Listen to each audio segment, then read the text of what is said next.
Shopir bir ahvol o'zi kiyinishdan ko'rinib turibdi. Ozg'in yigit, yosh yigit. Xudoni sorini qildim, 2,5 million so'm pul olmay ketdi. Baraka topku. Hozir sen 2,5 million so'm olmay ketyapsan. Bu jamoat bilan bu masjidni fondidan shu narsaga ajratilgan, shuni olgin. Qoraga dedi, xolang yoningizga savoling dedi. Xolang Allohning baytiga qaytarib bering dedi.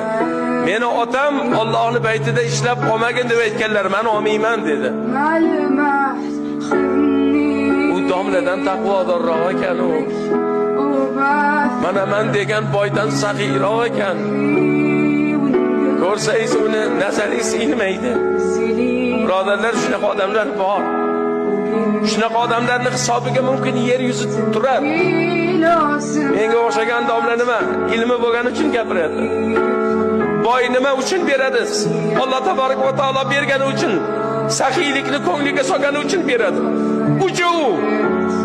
Unda yo'q-ku. Demak, odam bo'lgani uchun emas, Alloh taborak va taolo qalbiga solgani uchun qilar ekan. Buni hurmat qilish kerak buni.